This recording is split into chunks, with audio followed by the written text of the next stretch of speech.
Hello friends, welcome to the galaxy of geomatics. आज हम types of satellites के बारे में देखेंगे। हमने प्रीवियस लेक्चर्स में व्हीकल्स और प्लेटफॉर्म्स के बारे में देखा था।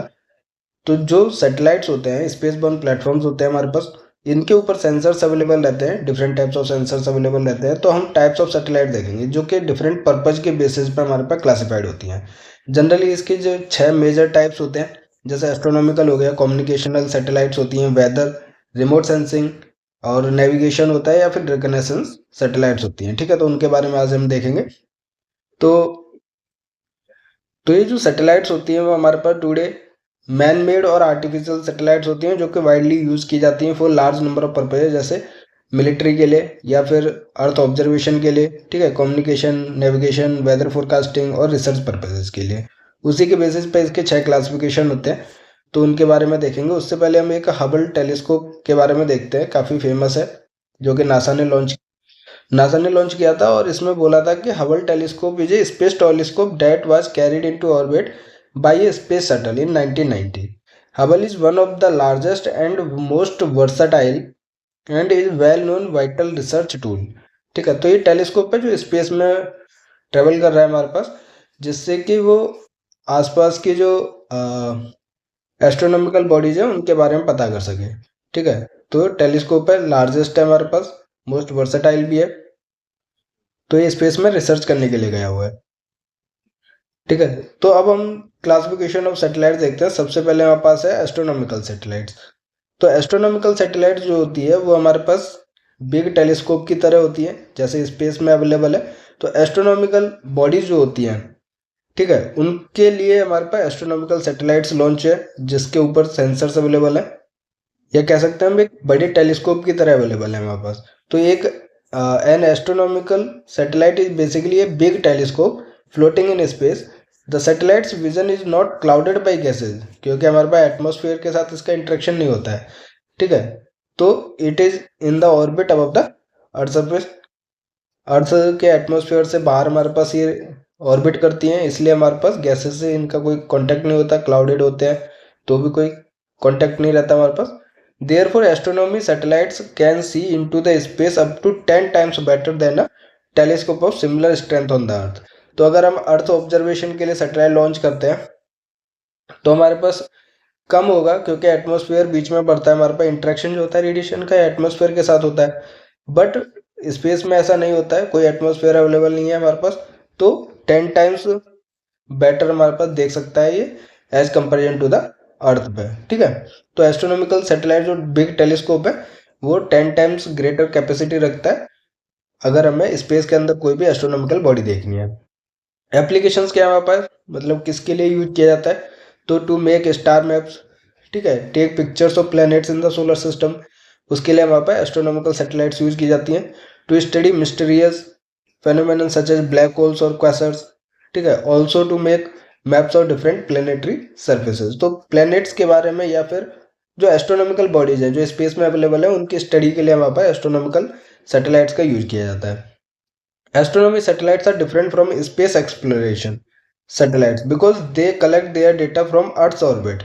In real sense, space exploration satellites are probes that are sent out into deep space. जैसे हमारे पास हबल स्पेस टेलीस्कोप के बारे में समझा था, वो भी हमारे पास क्या है, एस्ट्रोनॉमी सैटेलाइट है, जो कि हमारे पास अर्थ के अराउंड ऑर्बिट करती है। ठीक है, जो सैटेलाइट्स अर्थ के अराउंड रिवॉल्व करती है, अपना ऑर्बिट जो रखती है अर्थ के सरफेस के साथ अर्थ के अराउंड रखती है। तो हमारे पास ये स्पेस एक्सप्लोरेशन सैटेलाइट्स नहीं है, मतलब ये मूव नहीं करती स्पेस के अंदर, ये सिर्फ रिवॉल्व करती है अराउंड द अर्थ। तो वो एस्ट्रोनॉमी सैटेलाइट्स होती हैं। ठीक है, और इसके एप्लीकेशन हमने अभी देखे, 3 एप्लीकेशन किसके लिए हमारे पास एस्ट्रोनॉमिकल सैटेलाइट्स यूज की जाती हैं। उसके बाद हमारे पास सेकंड जो सैटेलाइट है वो है communication satellites. Communication satellites important है। तो ये satellite use for sending messages for telephonic conversations and conferencing, television broadcast, fax, computer related network services और अदर कम्युनिकेशन और ट्रांसमिशन टू लॉन्ग डिस्टेंसेज। तो आपको पता है कि सैटेलाइट फॉर्म्स भी होते हैं जिससे कि आप कम्युनिकेट कर सकते हो एक से दूसरी जगह पर। उसके अलावा आप देखो, टेलीविजन हो गया, फैक्स हो गया, ये सब क्या सैटेलाइट के बेसिस पे काम करते हैं। ठीक है, इसकी सर्विसेज जो होती हैं सैटेलाइट के बेसिस पे होती हैं। जो सैटेलाइट्स इनको हेल्प करती है वो आपस क्या कहलाती है, कम्युनिकेशन सैटेलाइट्स कहलाती हैं। Communication satellites are placed in the geostationary orbit, और ये जो कम्युनिकेशन सैटेलाइट्स हैं वो हाई एल्टीट्यूड पे प्लेस की जाती हैं, और ये कौन सी स्टेशनरी, जियो स्टेशनरी ऑर्बिट के अंदर होती हैं। जियो स्टेशनरी ऑर्बिट के अंदर क्यों होती हैं वो भी चीज़ हमें पता चल जाएगी कि इनका जो सेम रहता है, ठीक है, एक ही जगह पर रहते हैं हमारे पास, कि इनका रिवॉल्यूशन और अर्थ का रोटेशन सेम रहता है हमारे पास। तो वो चीज़ आगे जाके देखेंगे कि जियो स्टेशनरी ऑर्बिट के अंदर कम्युनिकेशन सैटेलाइट्स होती हैं। तो now it is these satellites possibly from the greatest number of satellite that are in orbit, they are extensively used for communication over large distances. It is really very difficult to go throughout a day without using a communication satellites at least once. तो आजकल तो ये बहुत ज़्यादा importance रखता है हमारे पास कम्युनिकेशन सैटेलाइट्स।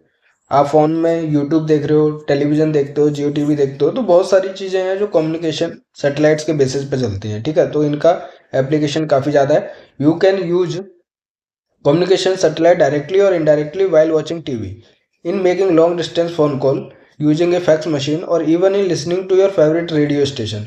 रेडियो स्टेशन में भी हमारे पास कम्युनिकेशन सैटेलाइट्स यूज होती हैं।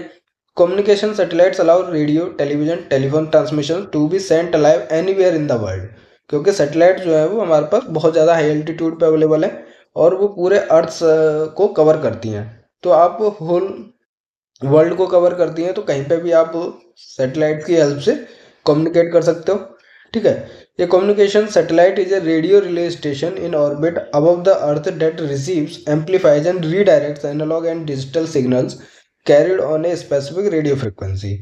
तो हमारे पास स्पेसिफिक फ्रिक्वेंसी के बेसिस पे हमारे पास सिग्नल्स को एम्पलीफाई करती हैं, रिसीव करती हैं हमारे पास, ठीक है। एनालॉग और डिजिटल जो सिग्नल्स होते हैं उनको रीडायरेक्ट्स करती हैं। तो बेसिकली हमारे पास रेडियो स्टेशन या फिर हमारे पास टेलीविज़न, ये सब कम्युनिकेशन सैटेलाइट्स की हेल्प से होता है।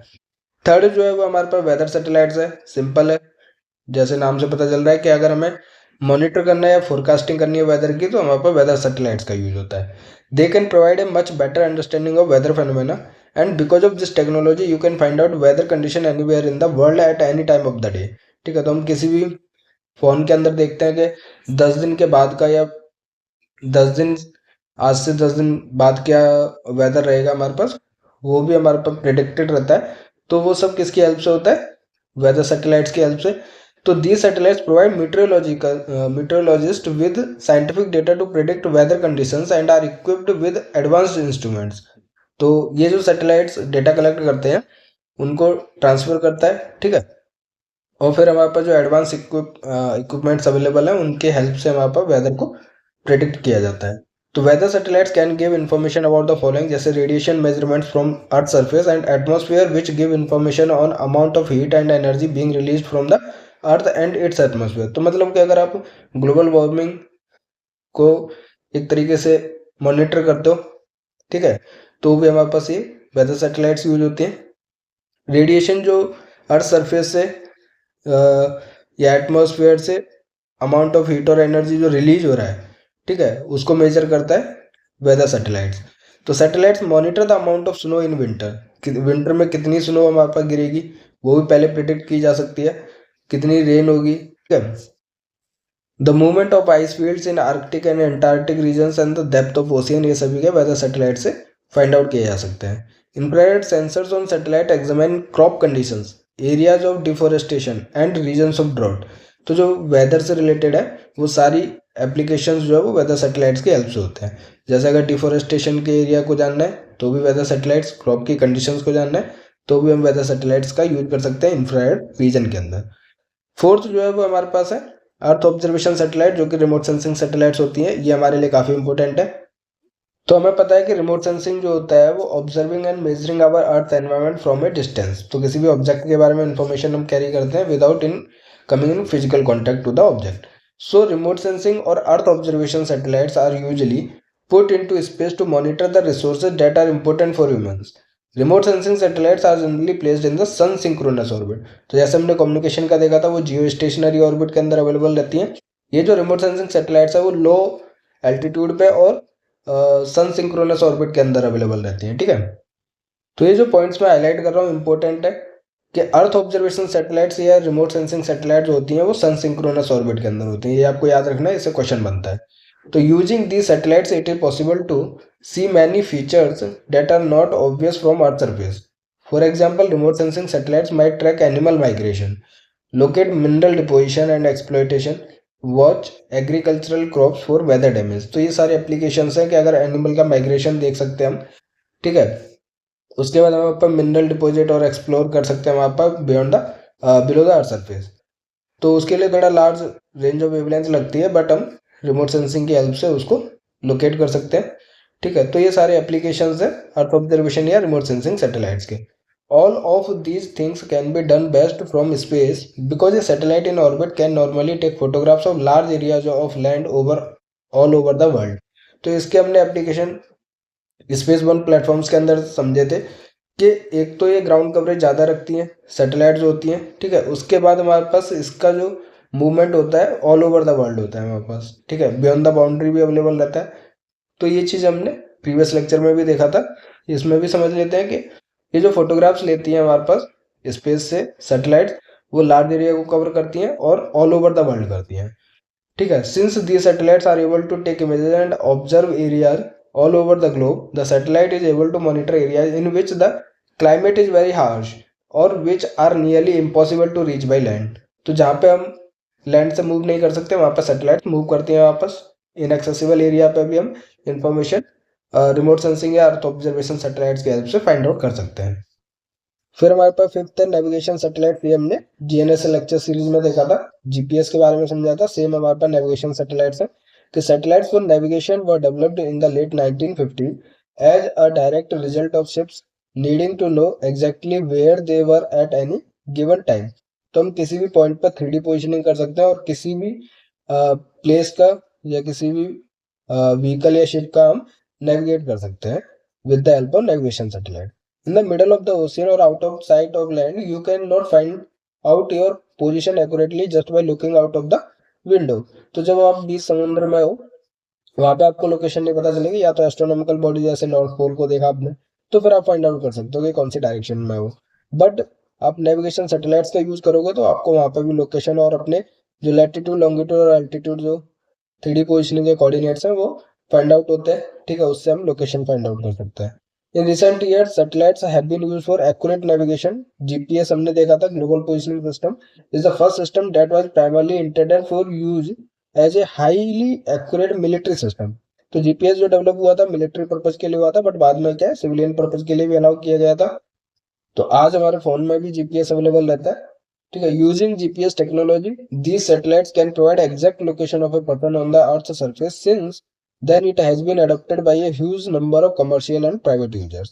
तो अब क्या कमर्शियल और प्राइवेट भी यूज करते हैं जीपीएस का, और किसी भी पर्सन का या आप मूव करते हो किसी भी व्हीकल का तो भी आप नेविगेट या लोकेट करते हो with the help of navigation या जीपीएस सैटेलाइट्स की हेल्प से, ठीक है. Nowadays GPS systems are available at reasonable cost that are affordable by individuals. GPS systems used for car navigation are good example of this. तो आपको map use करना है एक से दूसरी जगह जाके तो आप जीपीएस यूज करते हो.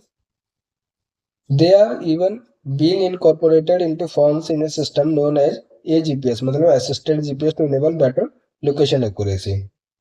तो आप जीपीएस यूज करके अपनी लोकेशन फाइंड आउट कर सकते हो. तो जो लास्ट टाइप्स ऑफ सैटेलाइट है वो है हमारे पास रिकनेसेंस सैटेलाइट्स. तो ये जो रिकनेसेंस सैटेलाइट्स है वो हमारे पास अदर कंट्रीज पे स्पाई करने के काम आती है, मतलब किसी भी दूसरी कंट्री पर नजर रखने के काम आती है. तो जैसे इंडिया ने अपना न्यूक्लियर बम टेस्ट किया था तो यूएस अपनी एक सैटेलाइट इंडिया के ऊपर ही रखा था जिससे कि वो मतलब स्पाई कर सके हमारी कंट्री के ऊपर, ठीक है. तो जो रिकनेसेंस सैटेलाइट्स है बेसिकली स्पाई करने के काम आती है. They provide intelligence information on the military activities of foreign countries. तो स्पाई का मतलब है कि जो भी डेटा कलेक्ट होता है रिकनेसेंस सैटेलाइट से वो कहाँ जाएगा, मिलिट्री या फॉर बेसिकली मिलिट्री एक्टिविटीज में ही जाएगा जो फॉरेन कंट्रीज की होगी जिसकी सैटेलाइट अवेलेबल होगी. These satellites can even detect missile launches और न्यूक्लियर एक्सप्लोजन्स इन स्पेस. तो स्पेस के अंदर भी ये डेटा कलेक्ट कर सकती है कि कौन सी मिसाइल लॉन्च की गई है. वो सारी चीजें हम रिकनेसेंस सैटेलाइट्स की हेल्प से करते हैं. Reconnaissance satellites can pick up and record radio and radar transmissions while passing over a country. तो रडार और रेडियो ट्रांसमिशन जो है उनको रिसीव कर सकता है वहाँ पर रिकनेसेंस सैटेलाइट. तो there are following 4 types of reconnaissance satellite. सबसे पहले हमारे पास optical imaging satellites that have light sensors that detect missile launches and locate enemy weapons on the ground. तो मिसाइल लॉन्चेस और वेपन के बारे में समझते हैं with the help of optical imaging satellites. उसकी वजह से हमारे पास जो इंफॉर्मेशन है वो मिलिट्री और फॉरेन कंट्रीज तक जाती है। अगर रडार इमेजिंग सैटेलाइट्स जो होती है वो are able to observe the earth using radar technology through the cloud cover. तो क्लाउड कवर है तो भी हम रडार टेक्निक यूज कर रहे हैं, तो हमारे पास large range of wavelength use होती है, तो क्लाउड को पास करके हमारे पास ग्राउंड सरफेस तक पहुंचती है, अर्थ सरफेस तक, और फिर रडार इमेजिंग सैटेलाइट्स का यूज करके हम रडार टेक्नोलॉजी का यूज कर हम स्पाई कर सकते हैं, ठीक है, ऑब्जर्व कर सकते हैं। सिग्नल इंटेलिजेंस और फेरेट सैटेलाइट्स होती है that are essentially super sophisticated radio receiver that capture the radio and microwave transmissions emitted from any country on the earth. तो ये जो ट्रांसमिशन होता है या फिर एमिशन होता है हमारे पास रेडियो और माइक्रोवेव रेडिएशंस का, उनको कैप्चर करती है हमारे पास सिग्नल इंटेलिजेंस और फेरेट सैटेलाइट्स, ठीक है। तो रिले सैटेलाइट्स होती हैं that make military satellite system communications around the globe much faster by transmitting data from spy satellites to stations on the earth. उसके बाद हमारे पास लास्ट जो टाइप्स है वो है हमारे पास रिले सैटेलाइट, जो कि मिलिट्री सैटेलाइट कम्युनिकेशन जो होती है, मतलब कहीं पर भी रिले सैटेलाइट डेटा कलेक्ट करती है फिर तुरंत हमारे पास ट्रांसमिट कर देती है उस डेटा को टू द स्टेशन जो फॉरेन कंट्री में अवेलेबल होता है, ठीक है। तो ये 4 टाइप्स ऑफ रिकनेसेंस सैटेलाइट से और 6 टाइप्स ऑफ सैटेलाइट से जो हमने देखे अभी। इंपॉर्टेंट है हमारे पास 2, एक कम्युनिकेशन है, दूसरा हमारे पास अर्थ ऑब्जर्वेशन सैटेलाइट है। दोनों की ऑर्बिट याद रखनी है। कम्युनिकेशन जो है वो जियो स्टेशनरी ऑर्बिट में अवेलेबल रहते हैं, और ये जो अर्थ ऑब्जर्वेशन या फिर हमारे पास रिमोट सेंसिंग सैटेलाइट्स होती हैं वो हमारे पास सन सिंक्रोनस ऑर्बिट में रिवॉल्व करती है, ठीक है। अब हम ऑर्बिट और देयर टाइप्स के बारे में देखेंगे। तो जो भी ऑब्जेक्ट होता है मूव करता है अराउंड द अर्थ, वो एक ऑर्बिट रखता है, जैसे सैटेलाइट्स भी हमारे पास ऑर्बिट में रिवॉल्व करती है, ठीक है। तो N orbit is the path that a satellite follows at it revolves around the earth. तो कोई अर्थ सरफेस है, ठीक है, तो जहां पे भी सैटेलाइट जो है वो रिवॉल्व कर रही है वो उसका ऑर्बिट हो जाता है, मतलब फिक्स्ड पाथ पे हमारे पास सैटेलाइट रिवॉल्व करती है, सिंपल सी चीज है। The plane in which a satellite always moves is called orbital plane and the time taken for completing one orbit is called orbital period। तो हमने जीएनएसएस लेक्चर सीरीज में देखा था कि हमारे पास जो 3 मेजर जीएनएसएस सिस्टम थे, जैसे हमारे पास जीपीएस था, ग्लोनास था, गैलीलियो था, उनके ऑर्बिटल पीरियड इंपॉर्टेंट थे। जनरली 12 आवर्स रहता है कि एक दिन में 2 बार चक्कर एक ही सेम प्लेस पे वो इंटरेक्ट करती है सैटेलाइट्स। तो अगर एक ऑर्बिट को जो टाइम लगता है कंप्लीट करने में उसको हम ऑर्बिटल पीरियड कहते हैं, ठीक है। Orbit is defined by the following 3 factors. एक तो shape of orbit which can be either circular or elliptical depending upon the eccentricity that gives the shape of the orbit. तो ऑर्बिट जो है हमारे पास सर्कुलर भी हो सकती है और इलिप्टिकल भी हो सकती है।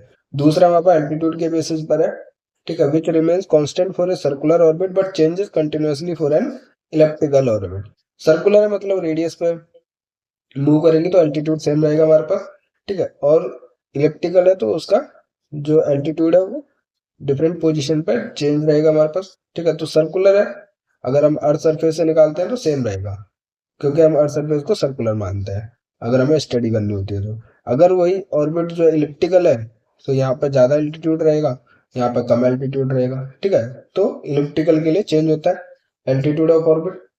थर्ड है हमारे पास angle that an orbital plane makes with the equator. तो जब हम एंगल की बात करेंगे किसी भी ऑर्बिट का तो वो किसके साथ करेंगे हम, इक्वेटर। इक्वेटर जो है वो mid of the earth surface पे अवेलेबल है, ठीक है, मिड को कहते हैं हम इक्वेटर। उसके रेस्पेक्ट में हम ऑर्बिटल प्लेन का एंगल निकालते हैं हमारे पास, ठीक है। तो 3 चीजें ऑर्बिट को डिफाइन करने के लिए, शेप, एल्टीट्यूड और एंगल हमारे पास, ठीक है। तो सबसे पहले हम क्लासिफिकेशन देखते हैं on the basis of angle between the orbital plane and equator. ये 3 टाइप की होती है, एक इक्वेटोरियल, दूसरा इंक्लाइंड और तीसरा हमारे पास पोलर ऑर्बिट। फिगर से समझते हैं, हमारे पास सिंपल है कि देखिए ये जो इक्वेटोरियल है पैरेलल है हमारे पास इक्वेटर के, पोलर है हमारे पास 90 डिग्री है इक्वेटर के, इंक्लाइंड है मतलब कुछ एंगल पे है इक्वेटर के, ठीक है। तो उसी को हम डिफाइन करते हैं कि the angle known as orbital inclination, ठीक है। तो जो एंगल है उसको हम क्या कहते हैं, ऑर्बिटल इंक्लिनेशन कहते हैं। 0 से 180 डिग्री है मतलब पैरेलल है, then the orbital plane lies in the equatorial plane and the orbit is equal to equatorial orbit. उसको क्या कहते हैं हम? इक्वेटोरियल ऑर्बिट कहते हैं।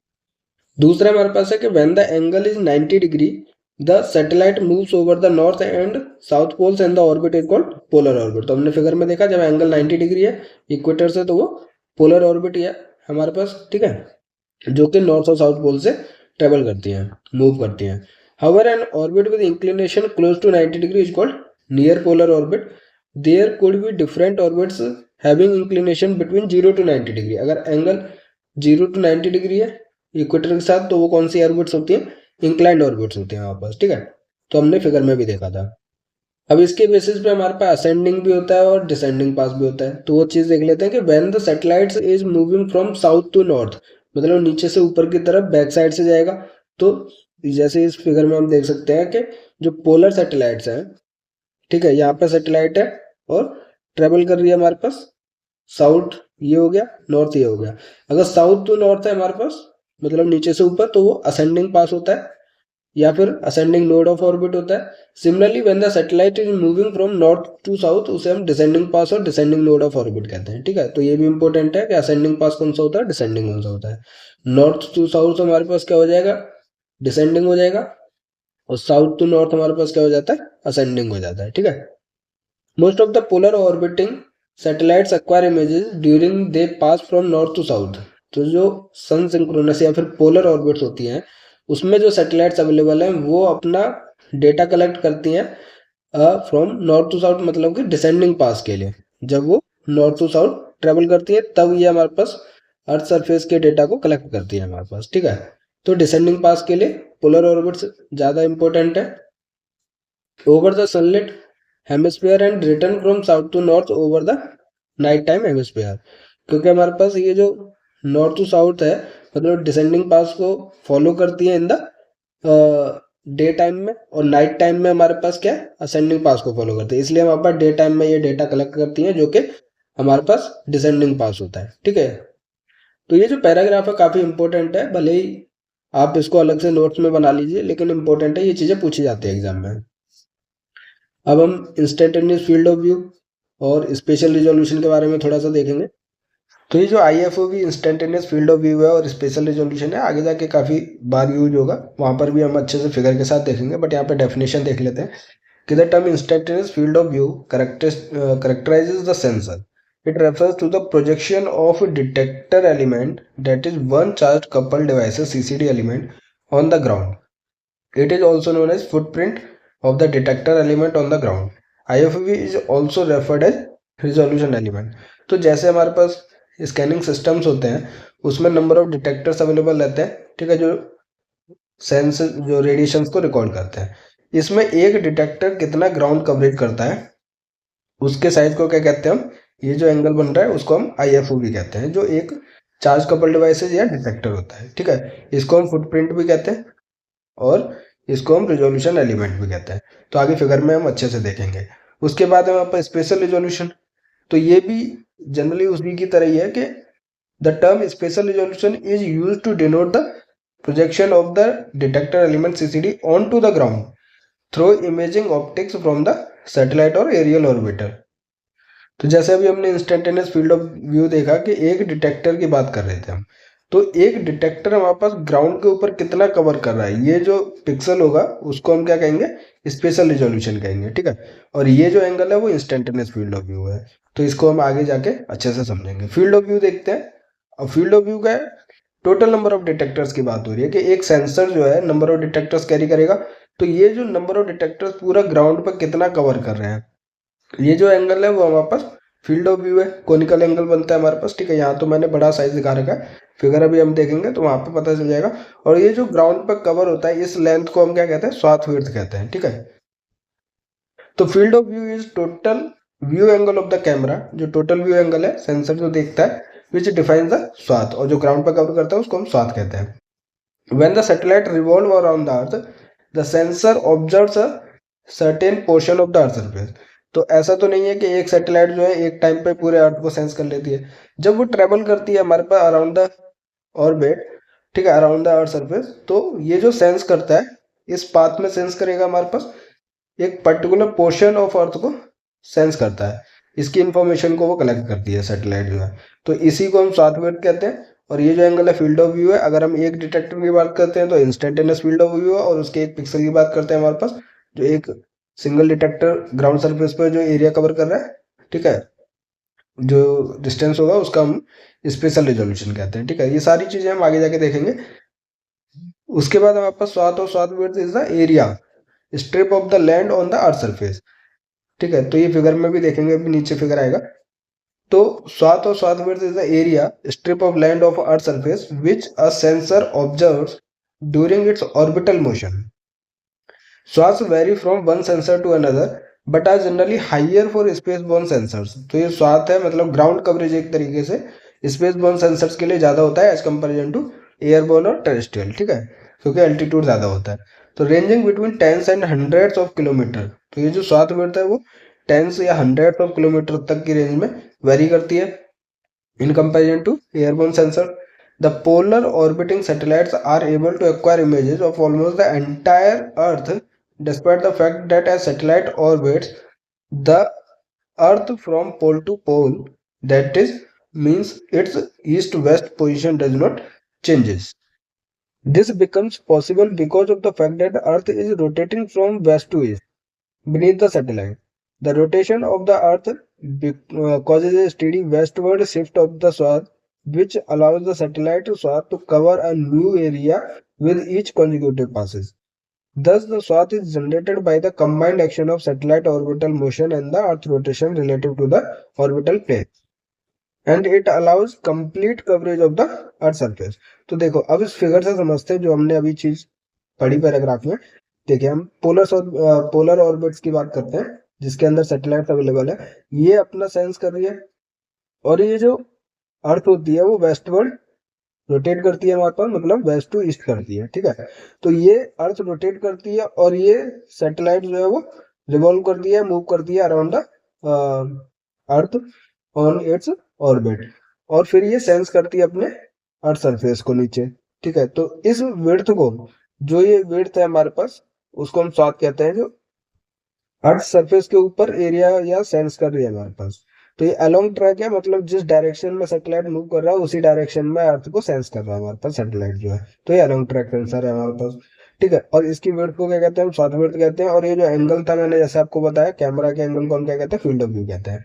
अब बात आती है हमारे पास कि ये जो पोलर ऑर्बिट्स होती हैं, सैटेलाइट्स जो होती हैं पोलर ऑर्बिट्स के अंदर, वो पूरे अर्थ को उसके रोटेशन और अपने मूवमेंट के थ्रू ही पूरे अर्थ को सेंस कर लेती है, क्योंकि ये हमारे पास वेस्ट टू ईस्ट होता है और ये जो है हमारे पास नॉर्थ और साउथ पोल में ट्रेवल करती है।